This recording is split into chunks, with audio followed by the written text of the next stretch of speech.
चा चौथा अध्याय आणि 60वी ओवी सुरू होती.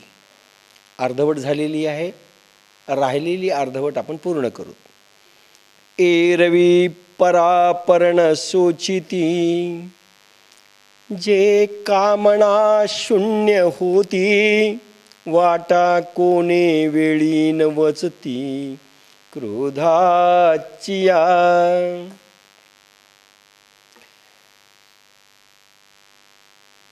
भगवान कृपा कधी करतात, भलेही भगवान अवतरित होवो.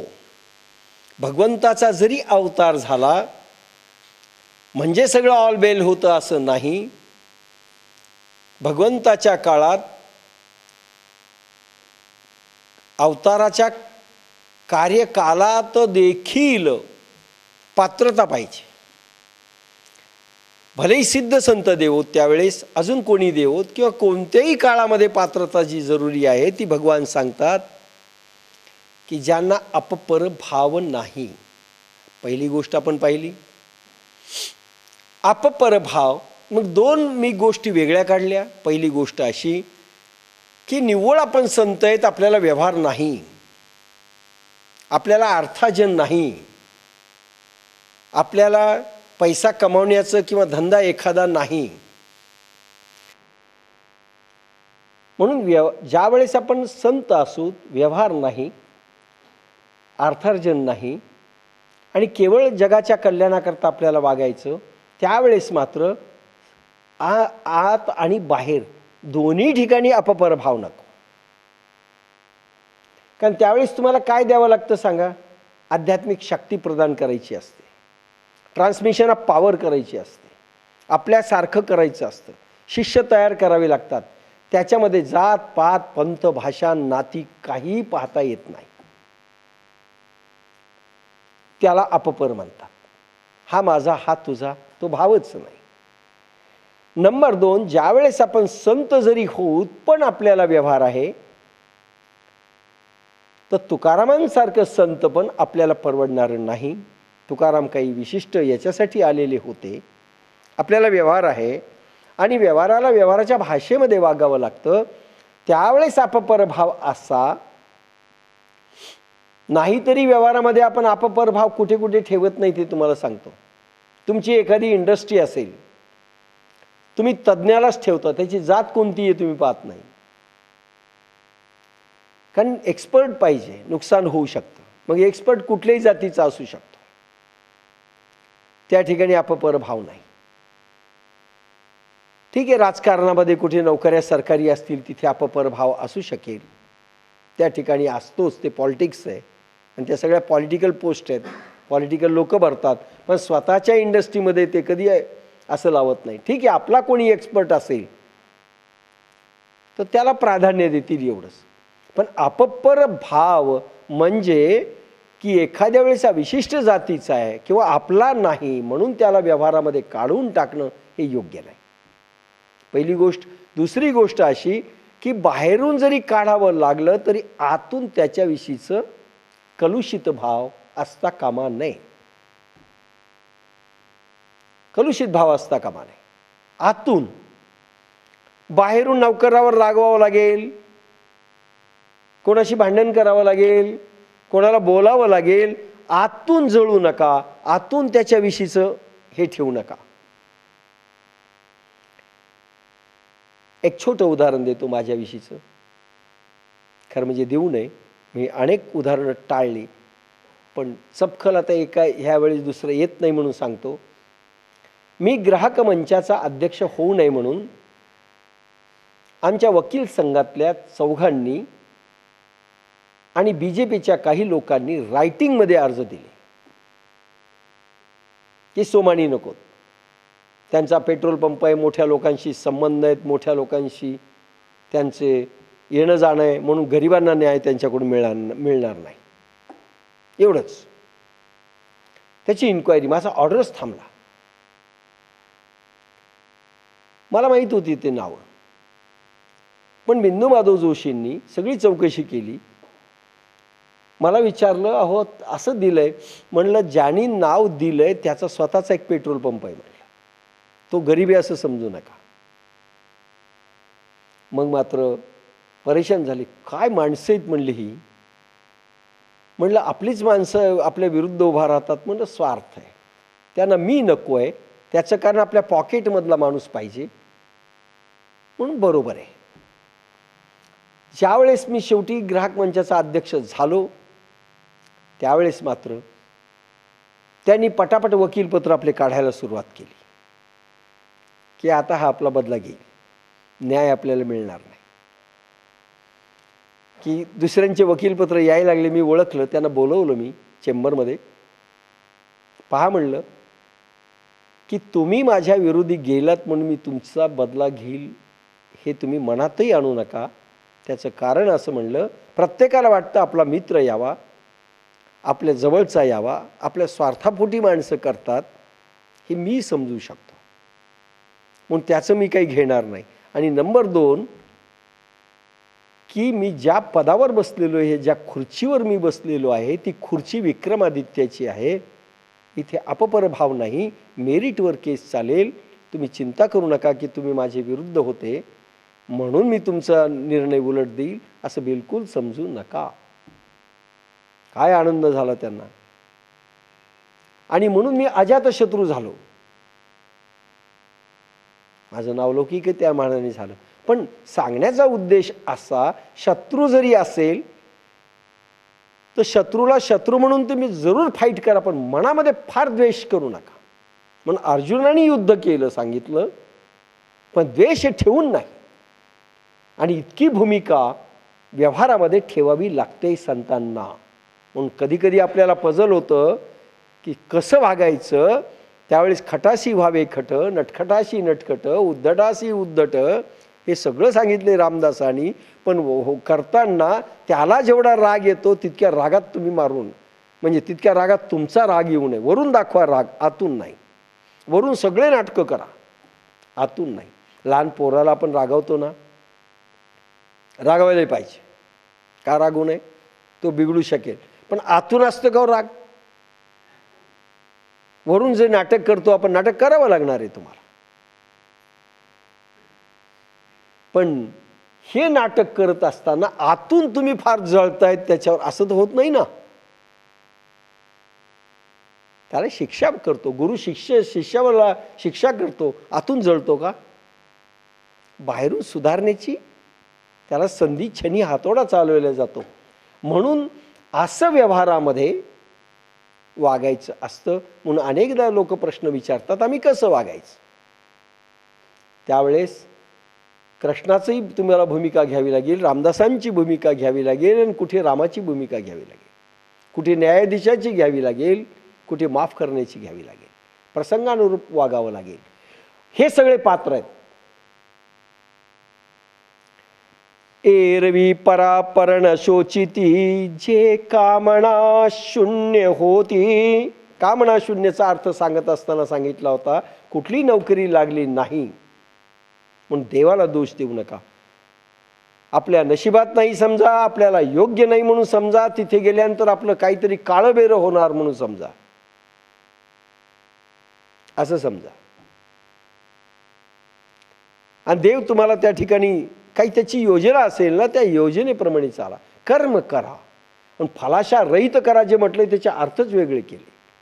अर्थ असे आहेत, दिले जे येईल फळ त्याच्यात संतोष माना, धन्ना जाटासारखा. ठीक आहे प्रभू, तुझी इच्छा याच्यात खास असेल, अनावर्षण पडलं, मी उपवास करावा असं असेल, ठीक आहे प्रभू करतो. खायला मिळालं, तुझी इच्छा आहे मी खावं, उपवास सोडावा, होय प्रभू.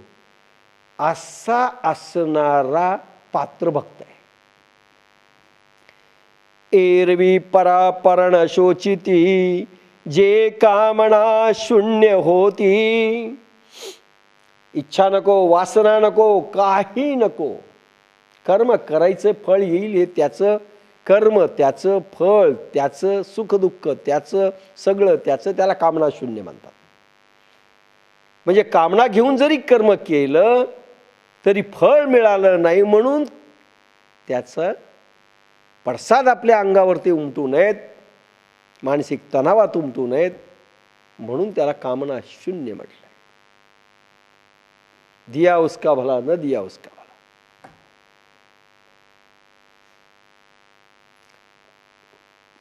एकदा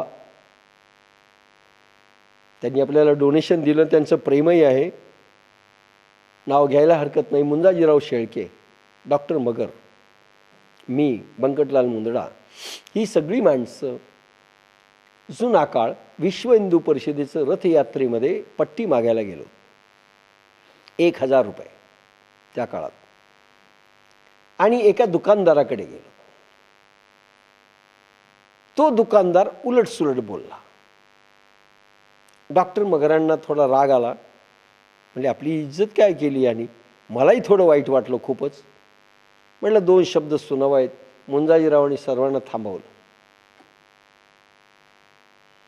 ठीक आहे, उठा म्हणले बाकीचे.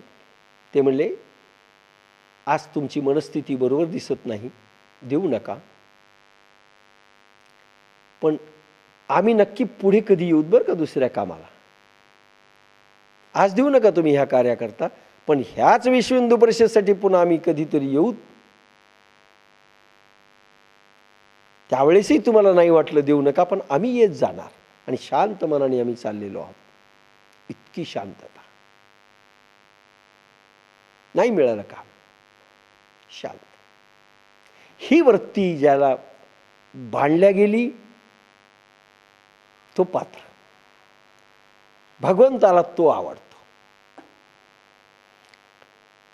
नाहीतर देवा तू दिलं नाहीस ना, इतकं कर्मयोगात केलं, इतकं डोनेशन दिलं, हे केलं ते केलं, मर मर मर मर सगळं साधना केली, सगळ्यांना हे केलं, आणि तू मला हे फळ दिलं, आता इथून पुढे ईश्वर नाही. बाप्पासाहेबांच्या योगाची ऐशी की तैशी नाही. Not at. एरवी परापर्ण शोचिती, जे कामना शून्य होती, वाटा कोणे वेळेन वचती क्रोधाची.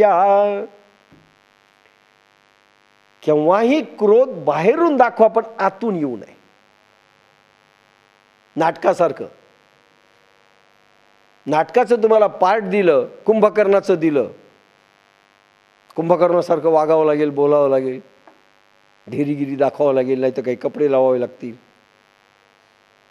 पण नाटक म्हणूनच आपल्याला माहिती आहे आपण कुंभकर्ण नक्कीच नाही, नाटक करतोय.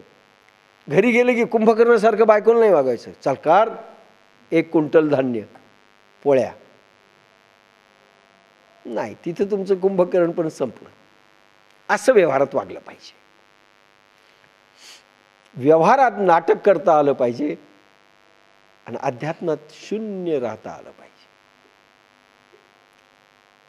शून्य. बस, फार छान वाक्य आहे. अध्यात्मात शून्य म्हणजे कामना शून्य, क्रोध शून्य, विकार शून्य, प्रत्येक गोष्ट शून्य, हानी लाभ शून्य, सुख दुःख शून्य. बाहेरून काय नाटकात दाखवायचं तसं करा.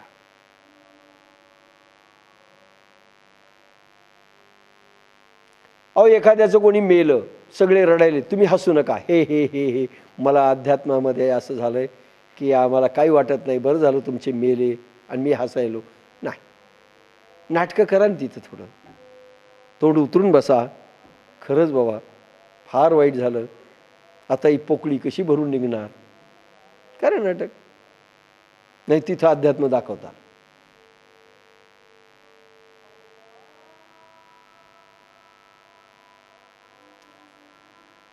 कधी क्रोध करू नका.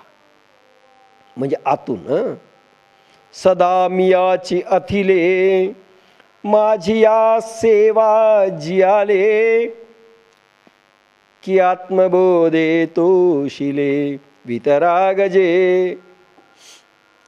भगवान कसे वागतात, संत कसे वागतात, आणि व्यवहारात कसे, व्यवहारातल्या माणसांनी कसं वागायचं, संत माणसांनी कसं वागायचं, 2 सांगितलं. देव कसा वागतो हेही सांगतो तुम्हाला.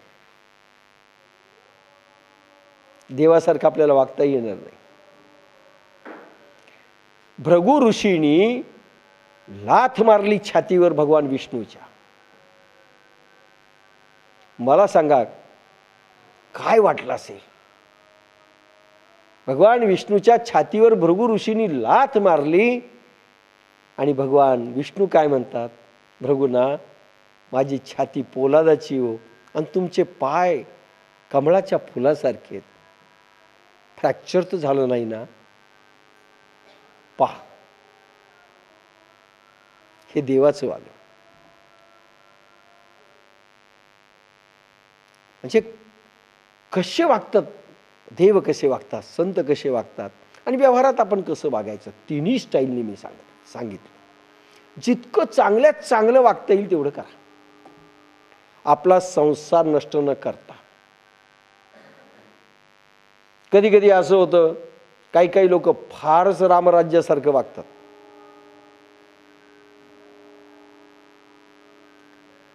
ग्राहक पंचायतीचे इथे खानापूरकर होते.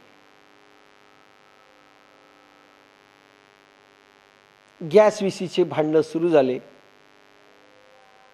आणि त्यांच्यावर ॲट्रॉसिटीची केस दाखल होणार.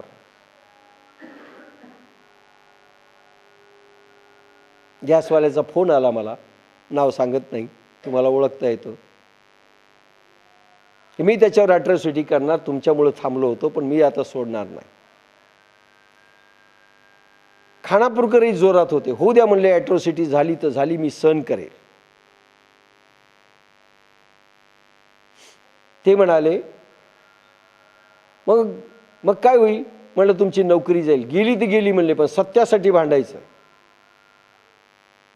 मी त्यांना घरी बोलून झापलं. मी त्यांना असं म्हणालो, तुमच्या पोराबाळांचा संसार उद्ध्वस्त करण्याची तुम्हाला सर्टिफिकेट कोणी दिली? तुम्ही जाओ, तुम्ही जेलमध्ये जाल.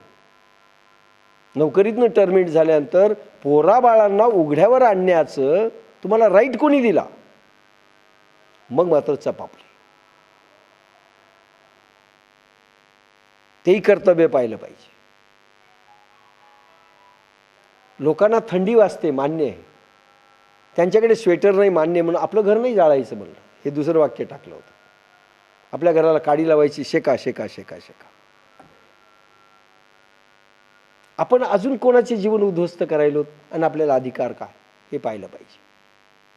इतका बारीक आहे व्यवहार आणि अध्यात्म, काय काय सांगावं. विषय घेतलाय गंगाखेडला, पण काय सांगेल ते सांगेल आणि सगळं सांगता येणार नाही. हे सगळं जुळलं पाहिजे. चांगल्यात चांगलं वागा, पण नुकसान करताना, चांगलं वागत असताना आपल्याच लोकांना चिरडणं हेही योग्य नाही. म्हणजे अशा सगळ्या बाजूने विचार करावा लागेल. त्याला कर्तव्य कर्म म्हणतात. कर्तव्य कर्माची व्याख्या विशाल रीतीने आहे, जी मी सांगत चाललोय.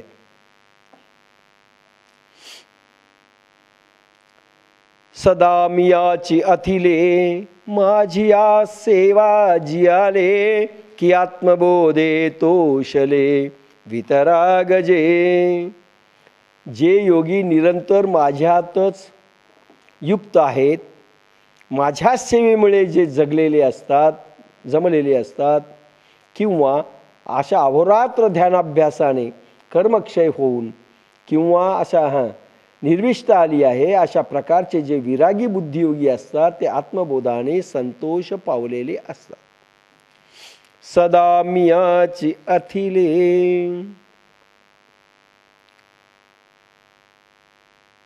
माझिया सेवा जियाले, की आत्मबोधे तोषले वितरागजे. अजून एक पात्रतेचं अजून एक लक्षण सांगितलं काही लोकांसाठी.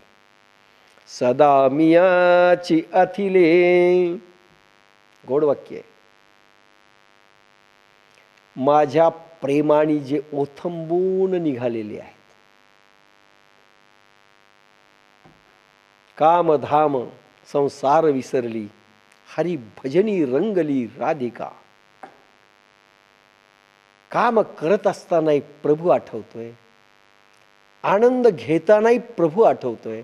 लक्षात घ्या, प्रभू कुठे कुठे आठवावा. अरे पिक्चर पाहत असताना रॉक अँड रोलचा डान्स जरी होत असेल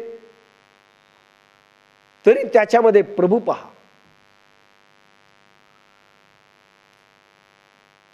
प्रत्येक गोष्ट किती अरे सुंदर चित्रकारिता असेल, त्याच्यामध्ये प्रभूचं सौंदर्य आठवा. अरे चित्र इतकं सौंदर्य असेल, सुंदर असेल, ह्या चित्रामध्ये जे सौंदर्य दिसतं त्याच्यात प्रभू आहे.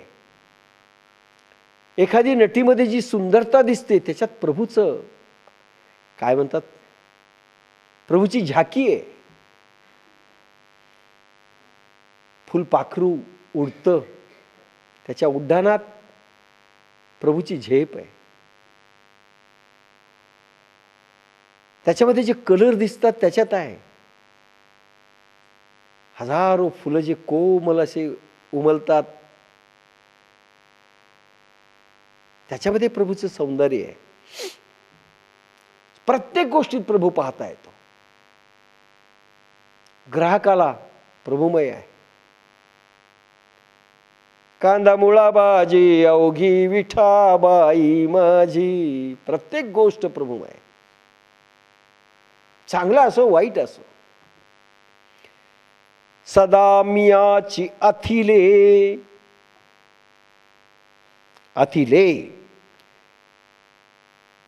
माझ्या भोवती ज्यांचं रात्र आणि दिवस लक्ष आणि प्रेम गुंफून राहिलेलं आहे. प्रभू काही नको देऊ पण तू हवास. अखंड अखंड ध्यान प्रभूकडे. काम करत असताना तारेवरची कसरत आहे. माणसाला पाहतोय पण एकीकडे प्रभू दिसतोय दुसऱ्या एका नजरेने. माझी या सेवा जियाले ते पात्र आहेत जे अखंडपणे जरी व्यवहार करत असतील तरी माझ्या प्रेमाने ओथंबून गेलेली आहे. नंबर 2, माझी या सेवा जियाले. दुसरं काय म्हटलंय, माझी या सेवा जियाले. माझी सेवा करण्याकरताच जगतात. महत्वाचं वाक्य आहे, फार महत्वाचं वाक्य. आता कोणी मग त्याचे अर्थ काय काय काढलेत ते तुम्हाला सांगतो. माझी या सेवा जियाले, प्रभूची सेवा करायची म्हणजे काय करायचं, लोकांनी अर्थ काढले ते कसे ते तुम्हाला सांगतो. काहींनी अर्थ काढला प्रभूची सेवा करायची मग एक मूर्ती आणा, एक मंदिर बांधा. मूर्ती आम्ही देतो, कळस आम्ही चढवतो, फरशी आम्ही देतो. काय झालं, प्रभू सेवा झाली.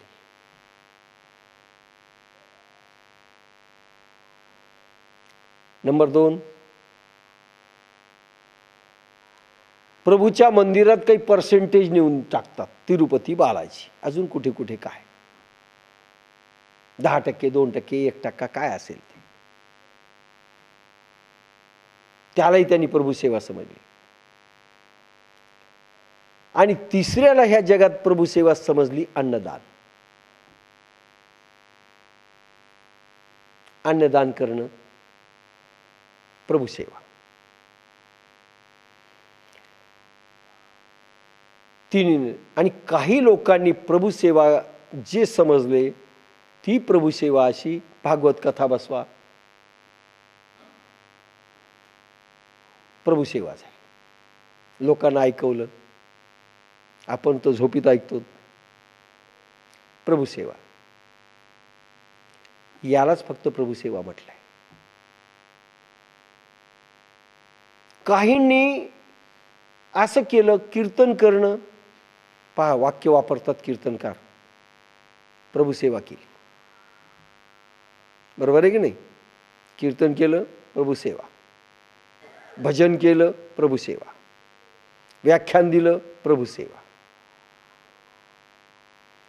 सगळं जरी खरं असेल मग काहींनी असं एवढं याला प्रभू सेवा, जिथे प्रभू नाव आलं तेवढीच सेवा आहे एवढी.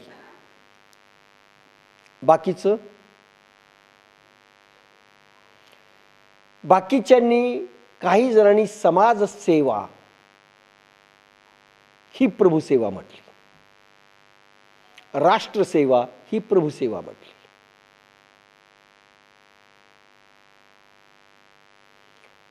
आणि शिक्षण, विद्यार्थी, दवाखाने, पेशंट्स, गरजू पेशंट्स, विकलांग, अपंग यांना काही देणं, काही नाही, त्याला प्रभुसेवा समजते. ह्या सगळ्या गोष्टी जरी असतील, आपणही करतो, आपलंही काम आहे, आपलं ट्रान्समिशन ऑफ पॉवर आहे, साधना आहे, आपलंही मंदिर आहे, ही प्रभुसेवा आहे. आता तो भाग मी सांगितलाय, श्रेष्ठ कोणतं दान, आता तो भाग सांगत नाही, मी वेगळ्या लाईनवर ट्रॅक चालली माझी. दान आणि समर्पण श्रेष्ठ कोणतं हा भाग कॅसेट्समध्ये ऑलरेडी आलाय, पण तो भाग मी आता इथे वर्णन करत नाही. प्रभू सेवा, जो प्रभूला मान्य होते ती सेवा कोणती? तुम्ही केली, तुम्ही मंदिर बांधलं, माहिती आहे का प्रभूला मान्य आहे की नाही? तुम्ही देवपूजा केली, माहिती आहे का तुम्हाला मान्य असेल, हो प्रभूला मान्य आहे का? तुम्ही अन्नदान केलं, तुम्ही अजून काय काय मी सांगितलेले सगळे प्रकार केले, भागवत कथा ऐकली, प्रश्न प्रभूला मान्य आहे का? म्हणून पहिली ओळ याला कनेक्ट करा, म्हणजे याचा अर्थ उलगडेल. सदा मियाची अथिले, माझी या सेवा जियाले. सदा अखंडपणे माझ्या प्रेमाने ओथंबून जाऊन प्रत्येक कर्म जे करू लागले, माझ्यासाठीच केलं, माझ्याकरिता केलं.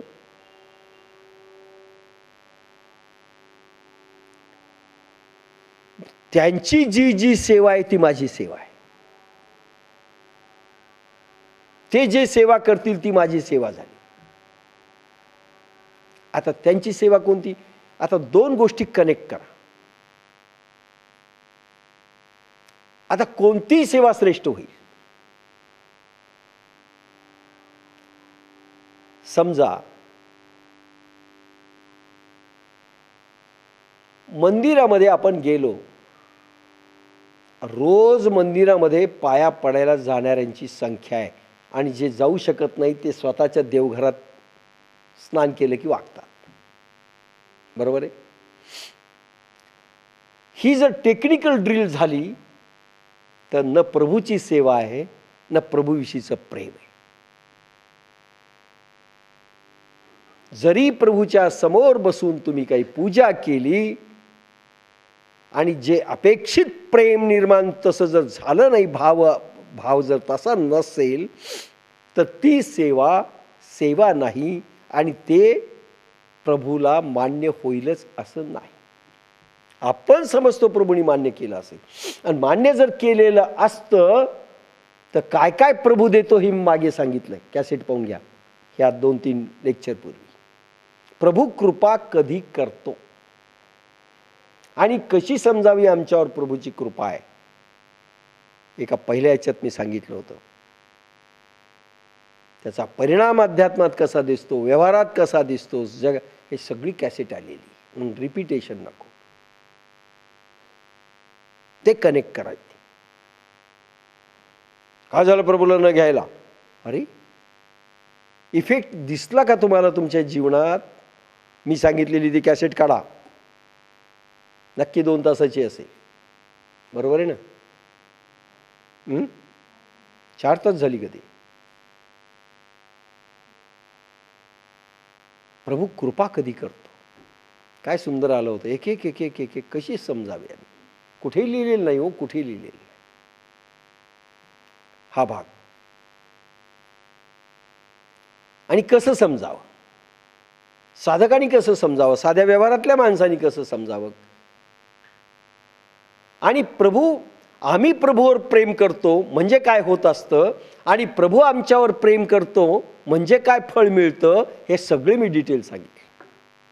3 प्रकारांनी हा विषय मांडला होता. प्रभूची कृपा आपल्यावर आहे म्हणजे काय, आपलं प्रभूवर प्रेम असतं त्यावेळेस काय येतं, आणि प्रभूचं आपल्यावर असतं म्हणजे काय होत असतं. 3ही अंगाने मी मांडलं होतं. कोणाला आठवत असेल तर चांगलं आहे, काही नाही, 2-3 याच्यापूर्वीच झालेलं आहे. सदा मियाची अथिली म्हणून सारख्या कॅसेट पहा बरं. खरंच जीवन बदलायचं असेल, अखंडपणे 2 तास तरी कॅसेट पहा, कमीत कमी 2 तास रोज. घेत देखील नाहीत विकत. इम्पॉर्टंट कोणते आहेत तेवढ्याच द्या. बाकीचं प्रभूनं सगळं फडतूसच सांगितलंय. इम्पॉर्टंट. सदा मियाची अथिले माझी या सेवा जियाले. सदा मियाची अथिले असं प्रेम जे प्रभूंनी मान्य केलंय. माझ्या कॅसेटचा अंतिम भाग पहा. प्रभू तुमचं प्रेम केव्हा ॲक्सेप्ट करतो आणि त्याचे परिणाम काय दिसतात, त्या उंचीवरची ओवी इथे कनेक्ट करा. सदा मियाची अथिले माझी या सेवा जियाले. दुसरा भाग, फक्त प्रभूच्याच विषयी करावं का हो, आज तर प्रभू समोर नाहीये.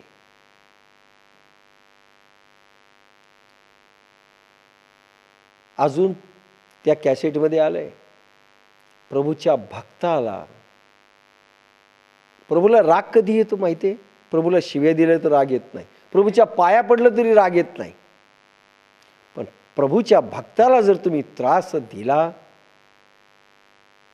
तर नौकरालाही पाठवत नाही बरं, तो स्वतः धावत येतो आणि माफ करत नाही, माफ करत नाही.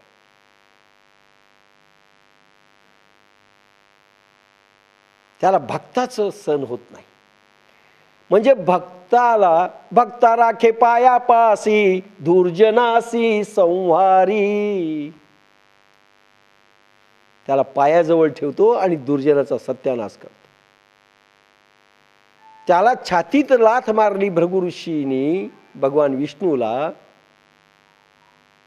हा प्रभू नाहीये, अवतारही घेतला नाही, त्यांना बोललेही नाहीत. पण दुर्वास ऋषींनी ज्यावेळी छळलं, कोणाला, अंबरीश, सुदर्शन मागे लागलं. कोणी असो, भक्ताचा छळ तो मान्य करत नाही, सहन करत नाही. पण भक्त कोण हे सांगितलंय.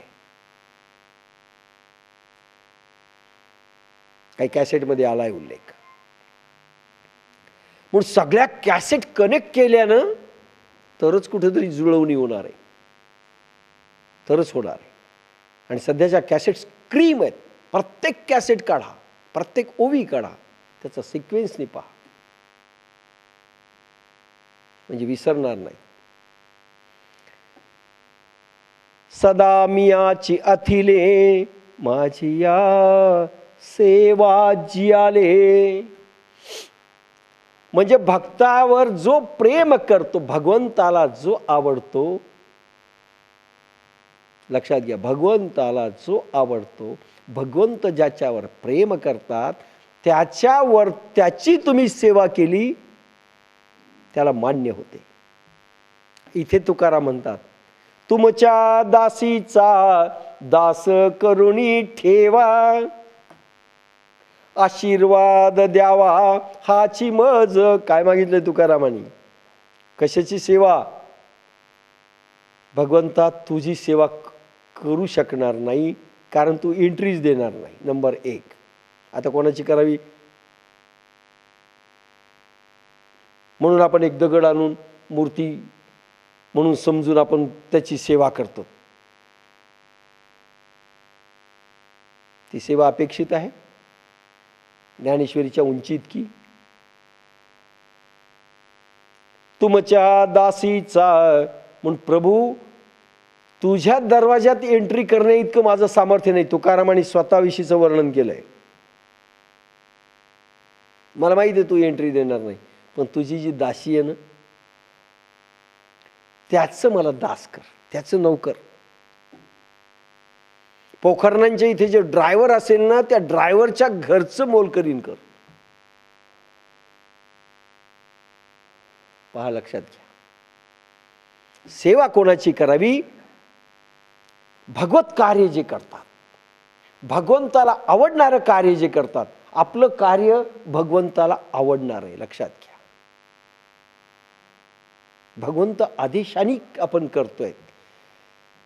पहिल्या नंबरचं कार्य भगवंताच्या आदेशाने सुरू झालेलं जे काम आहे ते पहिल्या नंबरचं कार्य. आणि त्यांचं जे जे काम करतात ते आवडते भक्त आहेत प्रभूचे,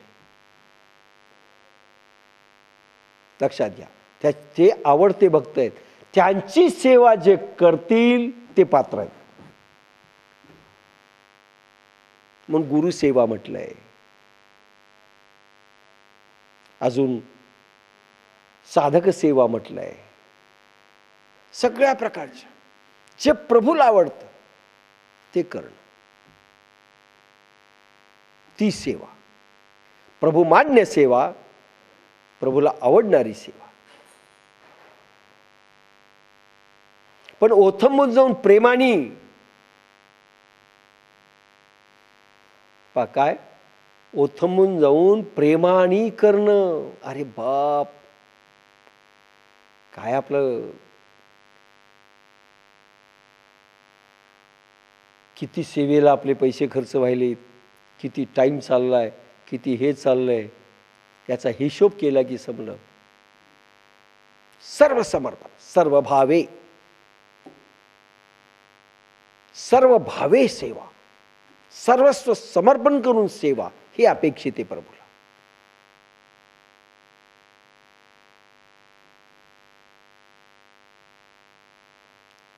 माझिया सेवा जियाले. आणि म्हणून जे कोणी भक्त असतील, जे प्रभूचं कार्य असेल, आता काही पात्रतेचे प्रयोग जिथे असतील, पात्रतेचे प्रयोग, भागवत कथा ही जरी पात्रतेचा प्रयोग समजला, त्या पद्धतीनं सांगणारा पाहिजे, त्या पद्धतीनं ऐकणारे पाहिजेत. आणि त्यांची सेवा जर तुम्ही केली ती मान्य होईल. म्हणजे काय सायन्स सांगितलं, सायन्स समजून घ्या.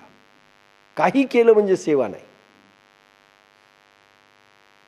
पण त्या महाराजाचे भाव, ऐकणाऱ्यांचे भाव, रक्त रंग बदलतोय काय, भावना लोक त्याचा बदलतोय का झोपताय सगळे.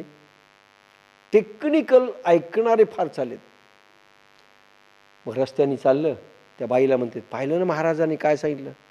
असेच सांगत असतात महाराज, त्याला काय माहिती संसारात काय काय अडचणी येतात. झाला का परिणाम? महाराजाला कुठे संसार आहे.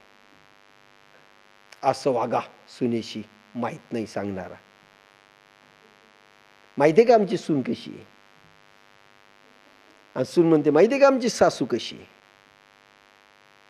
महाराजाला काय लागलं बोलायला. आता परिणाम झाला का, हे प्रभूला आवडेल का. आणि ह्या बाईची जर तुम्ही सेवा करू लागले, प्रभू सेवा आहे का. बारीक बारीक सांगत चाललोय, फार बारीक सांगत चाललो. आणि म्हणून म्हटलंय, अपात्राला दान देखील देऊ नये. अपात्राला दान देऊ नका जे म्हटलंय त्याचं कारण आहे, कारण ती सेवा मान्य नाहीये प्रभूला. सदा मियाची अथिले, माझी या सेवा जियाले. मला जे जे आवडतं, प्रभूंनी निर्माण केलेला निसर्ग खराब कोणी करत असेल, झाड तोडीत असेल, कार्बन डायऑक्साईड जास्त निर्माण होत असेल, असं समजा लक्षात घ्या. प्रभूची सृष्टी हाताने आपण नष्ट जर करू लागलो, तिचं सौंदर्य संपवू लागलो, प्रभूला मान्य होईल का हो? मग तुम्ही चांगल्या गोष्टी करायला लागले ती प्रभू सेवा, पण त्याच्यात फरक आहे. थर्ड क्लास, फर्स्ट क्लास आणि सेकंड क्लास. फर्स्ट क्लास कोणती? सदा मियाची अथिले. प्रभू किती सुंदर नदी आहे रे, पण माझ्यामुळे घाण व्हायली का, याच्यामुळे घाण व्हायली का? तू किती सुंदर नदी निर्माण केली होती, तू सुंदर झाड निर्माण केलं होतं, पण ह्या लोकांनी खराब केलं. मी प्रयत्न करतो प्रभू की चांगलं करण्याकरिता, प्रभूला उद्देशून, प्रभूला सांगून. नाही तर फक्त झाड आहे, प्रभू दिसत नाही आहे. झाडाचं सौंदर्य मी चांगलं करतो, थर्ड क्लास झालं. आणि फर्स्ट क्लास कधी? प्रभूच आहे. जसंच्या तसं ठेवलं. प्रभू प्रेमाने करा. सर्वांतर पण करायचं असतं का? मग म्हणे वातरोग जातो म्हणे, चालता येत नाही, सांधेदुखी होते. मग चर्वणतर्पणनी वजन कमी केलं तर असं म्हटलेलं गेलेलं आहे सोमाणींच्या प्रवचनात, सुजाता भंडारींच्या, डॉक्टर परताणींच्या सगळ्या प्रवचनात यायलंय म्हणे अनिताकडच्या, की वजन कमी केलं 10-20 किलो की बरोबर रोगाचं मुक्ती होते. ठीक आहे, मग वजन कमी करतो. प्रभू मिळावा म्हणून करायलेत का? चर्वणतर्पण काहीतरी प्रगती करायची म्हणून करायलेत का अध्यात्मामध्ये? नाही, रोगमुक्ती करता त्याचा उपयोग मी करणार आहे. ती प्रभू सेवा आहे का? आहे, पण थर्ड क्लास मधली प्रभू सेवा आहे. कोणती? प्रभूनं दिलेलं शरीर निदान चांगलं मी ठेवायलो, पण हा भावही नाही आहे मनात. मग फळ तेवढंच मिळणार आहे आनादोनाने. प्रभू तू इतकं सुंदर रूप दिलं होतं मला 10वीत असताना, कसा दिसत होतो, आणि आता कसा मोठ्या होऊन बसलो, मोठ्या आणि गोटा. नाही रे प्रभू, नाही तुला शोभणार. तुला शोभेल ना तुझा भक्त, असाच मी होऊन दाखवील. तुला सौंदर्य आवडतं ना, कारण तू सुंदर आहेस, मी तसाच राहील. तुला निरोगी काय आवडते ना, मी तुझ्यासाठी ती करील. माझी या सेवा जी आले त्याच्यासाठी मला सुंदर व्हायचंय. पोरं मागे लागावेत म्हणून पोरगी सुंदर नटून चालली नाही. मी याच्याकरता सुंदर राहते की प्रभूनी म्हणावं, अरे मी सौंदर्य दिलं होतं, हिनं कायम ठेवलं, प्रभू खुश व्हावा. लक्षात घ्या, भाव, हे भाव पाहिजे. म्हणून 2 ओळी अप्रतिम आहेत त्या. सदा मियाची अथिले, माझी या सेवा जियाले. एखादा अपंग असेल, एखादा डॉक्टर आहे, एखादा रोगी आहे, समोर आलाय, पैसे नाही आहेत, ठीक आहे प्रभू, मला तू हे किमया दिलेली आहेस, मी उपचार करील. ह्या माध्यमातून काही कर्जमुक्ती माझी पूर्वजन्मीची व्हायची असेल ती होईल. हा भाव, ही प्रभू सेवा. नाही तर लोकात टिमटिमी वाजावी म्हणून लॉयन्स क्लबमध्ये जाऊन प्रभू सेवा करणं आणि मग आपले फोटो छापून घेणं प्रभूला कितपत मान्य होईल विचार करा. सेवा आहे, पण स्वतःच्या नावलौकिकासाठी, टिमटिम वाजवण्यासाठी प्रभूला कितपत आवडेल? झाली, त्याचं फुकटात काम झालं, पण तुमची जी भाववृत्ती आहे ती पहिल्या ओळीत बसत नाही. सेवा ओळीत बसेल, पण पहिली लाईन गेली, प्रभूला मान्य नाही, मग काय होईल? कधीतरी पात्रतेच्या याच्यात थोडं पुण्य कलेक्ट होईल, एवढंच. पण इमिजिएट जी पात्रता येणार होती ती चुकली, ती चुकली. मग असे 5-25 कामं करावे लागतील, त्यावेळेस ते 100% मार्क मिळतील. हे एकाच कामामध्ये मिळाले असते. लक्षात घ्या, ओथंबून जर केलं असतं, प्रभुमय होऊन केलं असतं, तर जास्त परीक्षा द्याव्या लागत नाहीत. लक्षात आलं का काय भूमिका आहे ती? मग हे काय करावं का न करावं, चांगलं आहे करा, पण त्याचं पर्सेंटेज जरा कमी राहील, फारच कमी राहील. सदा मियाची अथिले माझी या सेवा जियाले, की आत्मबोधे तोषले वितरागजे.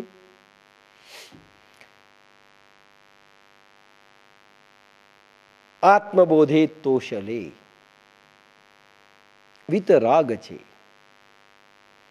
किंवा जे नेहमी आत्मबोधामध्ये, समाधीमध्ये, ध्यानामध्ये निमग्न आहेत,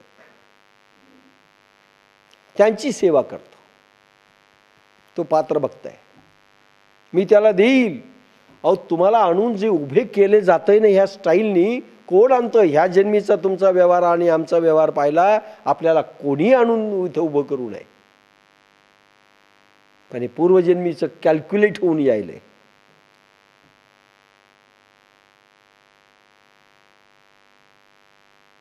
त्याचं गणित लागलेलं आहे. पण आत्मबोधे तोषणाऱ्या संतांचं जे वैराग्यशील पुरुष आहात, त्यांची जर तुम्ही सेवा केली, ती माझी सेवा केली म्हणून समजा, ते पात्र झाले, त्यांना मी देईल कुठल्या ना कुठल्या निमित्ताने. ही गॅरंटी प्रभूंनी दिलेली आहे. पुढे, जे तपो तेजाची राशी, की एका यतन ज्ञानाशी, जे पवित्रता तीर्थाशी तीर्थरूप. अतिशय गोड ओव्या आहेत. काय कोणतीही ओवी काढा, गोडच. जे योगी तपाच्या तेजाच्या राशी किंवा ज्ञानाला राहण्याचे एकच ठिकाण आत्म्यात असतात, ते तीर्थांना पवित्रता देणारे जणू काय तीर्थरूप आहेत. जयाचे नाव तीर्थ रावो, माऊलींची दुसरी ओवी. दर्शने प्रशस्तीसी ठावो, जयाचे निसंगे ब्रह्मभावो भ्रांतासही. जयाचे नाव तीर्थ रावो. तीर्थ जड आहेत, तीर्थस्थानं जड आहेत, मंदिरं जड आहेत, पण तीर्थांचे राजे सिद्ध पुरुष जर तिथे वास करत असतील तर ते राजे, तीर्थराव. राजवाडा आहे, राज्य, पण राजाचं नाही. काय होईल?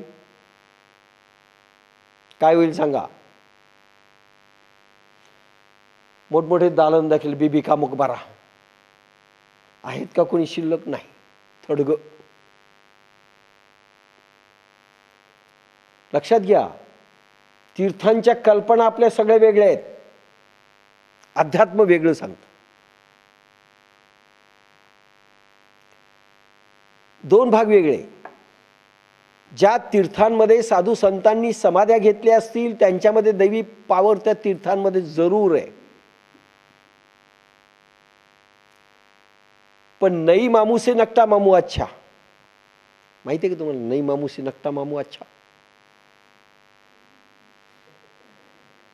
मुलीला भोवल्यावर आणण्याकरिता लग्नाच्या मामा पाहिजे असतो. आता मामाच नाही. एक जण म्हणला मी होतो. ठीक आहे म्हणले, पण नकटा होता, नकटा, नाक कापलेलं. नाही मामा, त्याच्यापेक्षा नकट तर नकट, काय हरकत आहे. ज्ञानेश्वर असताना असलेलं आळंदी, तुकाराम असतानाचं देहू, आज ती सर कशी येईल? कारण त्यावेळेस त्यात तीर्थ त्यांच्या असण्याने निर्माण झाले. आज गेल्याने तीर्थस्थान निर्माण झालं. लक्षात घ्या दोन्ही मधला फरक. जिवंत सिद्ध पुरुष ज्या ठिकाणी असतात तिथे तीर्थस्थान प्रगट होतं. लक्षात घ्या मी काय म्हटलं. जिवंत सिद्ध पुरुष ज्या ठिकाणी असतात ते तीर्थस्थान असतं. तीर्थांची निर्मिती होते. समाध्या घेतल्यावर तीर्थस्थान निर्माण होतं, साधना केल्यानंतर जसं निर्माण होतं ते गेल्यानंतर होत आहे. हे असतानाचं तीर्थस्थान हे खरं तीर्थस्थान आहे. आणि चुकून ते एखाद्या तीर्थस्थानावर असतील, तिथले ते सम्राट आहेत, राजे आहेत. आणि जर राजा नसेल जिवंत तर त्या राजपाट किंवा राजवैभव, तो राजवाडा काय उपयोग आहे. सध्याच्या तीर्थस्थानावर ते तीर्थांचे राजे नाहीतच. लक्षात घ्या मी काय म्हटलंय. आज तीर्थस्थानावर जिवंत तीर्थांचे राजे असायला पाहिजेत, ते नाहीतच. आणि असतील तर अतिशय अलिप्त आहेत, कोणाला भेटतील हेही खरं नाही. आणि जे सध्या दिसतात तीर्थांचे राजे, त्यांच्याकडे ट्रान्समिशन ऑफ पॉवर नाहीच, देण्याची शक्तीच नाही. लक्षात घ्या सायन्स काय. जे तपो तेजाचिया राशी, कोण तीर्थांचे राजे होऊ शकतात. एकदा साधना केली 5-7 वर्ष की बंबम करीत फिरायला लागले, देशभर प्रवचन करीत, ते तीर्थांचे राजे नाहीत. नावं कोणाचे घेणार नाही, कुठल्याही महाराजांचे घेणार नाही. संन्याशी झाले, कुठली साधना नाही, आणि निघाले प्रचाराला. 4 पुस्तकं वाचली, निघाले. त्यांच्यासाठीची ओवी नाही. सध्या जिवंत आहेत, कुंडलिनी जागृत आहे, थोडी बहुतच साधना केलेली आहे. माहिती आहे ना तुम्हाला किती करावे लागते, त्यावेळेस काय बाहेर येतं. 8-8 तास केल्यानंतर किती मिळतं माहिती आहे ना. काम आविराला 12 वर्ष रात्रंदिवस करावी लागली, का बुद्धांना 6 वर्ष करावी लागली माहिती आहे ना. कोणी करताना दिसतात का आज. भक्तीच्या नावाखाली काही न करणं, नाम जपाच्या नावाखाली काही न करणं, आणि थोडंसंच काहीतरी करणं, आणि याची कंपॅरिझन करायची की योग्याने इतके तप केले, आज गरज नाही, 2 माळा फेरल्या की संपलं भक्ती. कोणी सांगितलं हे.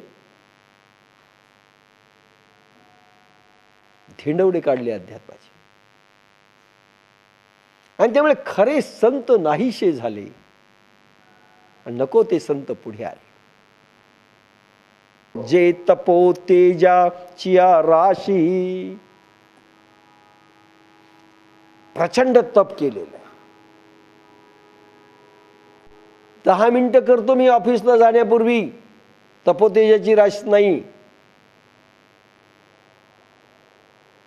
फक्त कधीतरी 2 तास करतो नाही. व्यवहारामध्ये अखंड तप झालं पाहिजे, त्या सगळ्या कला साधल्या पाहिजेत नंबर 1. आणि कमीत कमी 3 ते 6 तास साधना रोज झाली पाहिजे व्यवहारी माणसाला, कमीत कमी. साधक चांगला व्हायचा असेल, पात्र साधक व्हायचा असेल तर, सिद्ध पुरुष नाही. सिद्धांचं तर अखंड पाहिजे. ही ओवी इतक्या उंचीवरची आहे. जे तपो तेजाचिया राशी.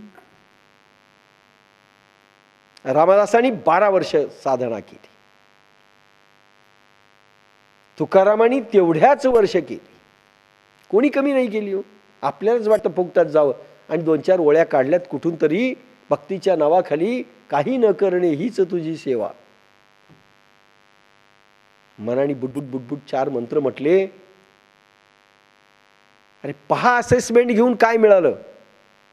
शेवटी व्यवहारामध्ये आपल्याला काय मिळालंय आपण पाहतो. तसं अध्यात्म सगळं भोंगळ आहे का हो. साधना केल्यानंतर काय रिटर्न मिळतं माहिती आहे ना.